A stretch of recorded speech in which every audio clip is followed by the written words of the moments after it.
Hi, I'm Ed from Editors. We're here in the Fillmore in San Francisco, and you're watching Interview World. Anyway, I just wanted to start off with telling us a little bit about the editors themselves and how you guys came to be.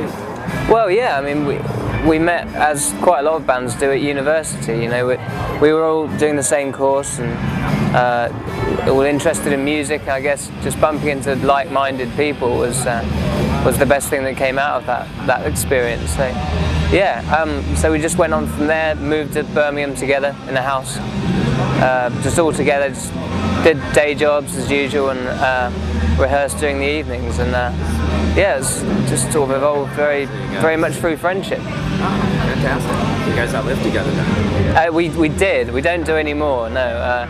You know, we always live with each other on a bus anyway, so it's difficult to get away from each other. So we don't want to spend every second together. That's probably always a good thing. Yeah. Anyway, so apparently you and Chris both worked at the shoe shop. We did, yeah. So how was that? I was probably the worst shoe salesman on the planet.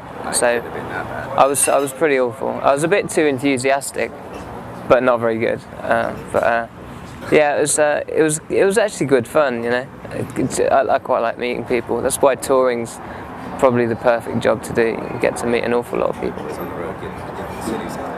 It's brilliant. I can't imagine not enjoying it. You know, it's every time we come to especially a new city or a venue we haven't played before, it's extremely exciting.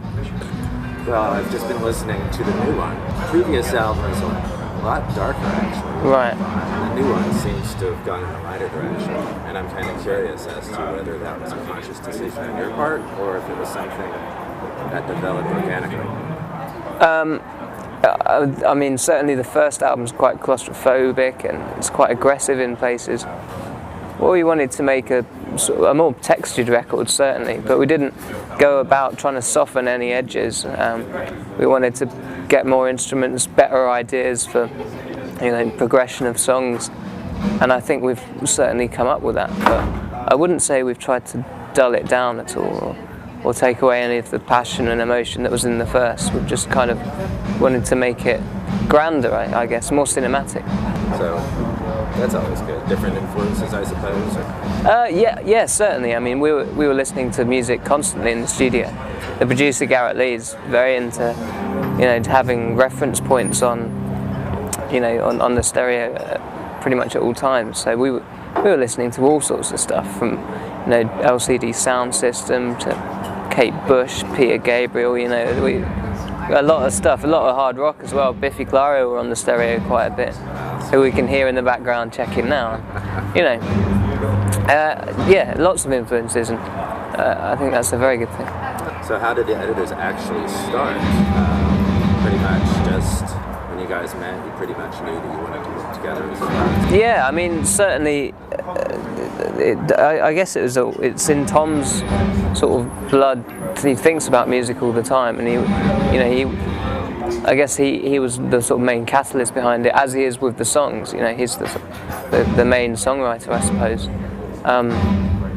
But yeah, it's just something that we all enjoy. You know, we all got together through a love of bands like Elbow, and you know, we were listening to the Strokes' first album together and talking about it, and how excited we were by that album when it came out. And I mean, you sort of inspired us, I expect. So, yeah.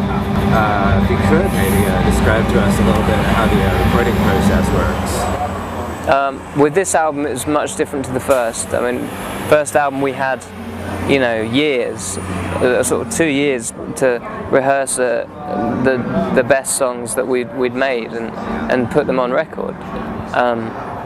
But for this album, a lot of the writing was actually done in the studio as we were going along, and we were experimenting a lot.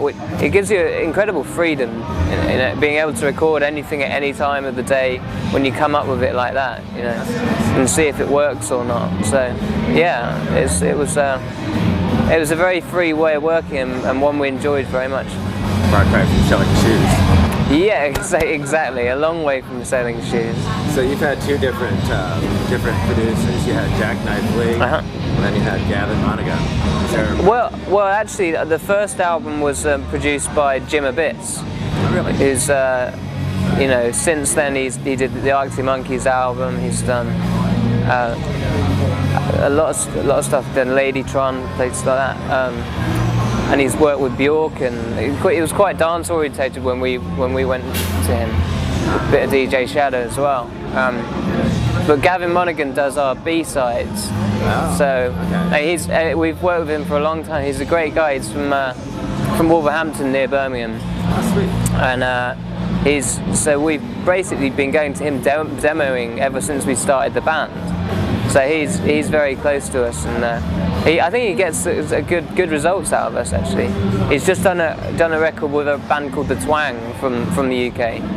They're pretty good. They're very UK sounding.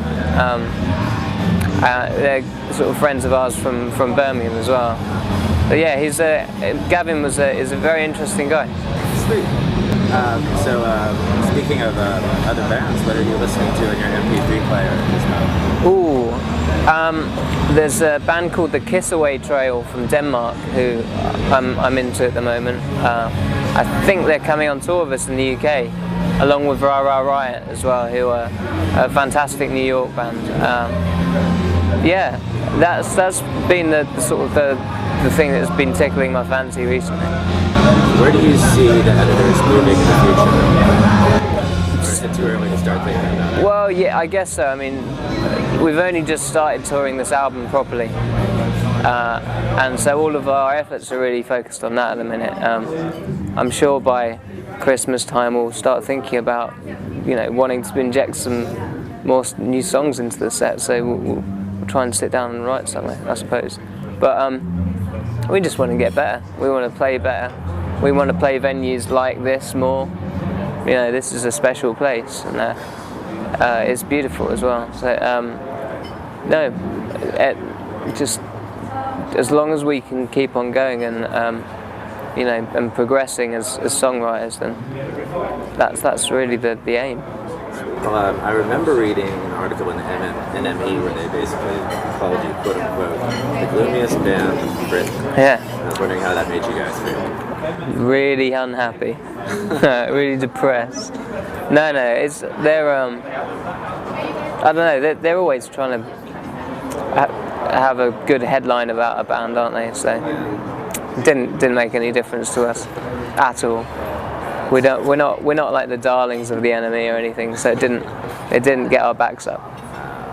That's a shame. Well, you've got really good press out here in the United States. It's been going okay, yeah. I mean, you know, as long as we can come and keep on playing and trying to impress people the way we know how, then I don't think too much bad press is going to come out of it. Sure. Do you ever find yourself reading the articles? Very occasionally. It's more difficult, obviously, getting hold of the press over here, unless we're actually here. So, yeah, occasionally. It's not. I don't know. It can be either too good or bad for your ego. So I kind of tend not to. After the show tonight, are you guys planning on playing out in San Francisco at all, or? We're going to something down the road. It's pop scene, actually. Pop scene. Yeah. That's the one. Yeah. We're gonna go. We played there actually on our first time to San Francisco. I think I was at that show. Oh right, great. It was good fun. But so we're gonna go down there, spin some tunes. Oh, sweet. Probably surprise people with our terrible musical taste. And yeah, no, it should be fun.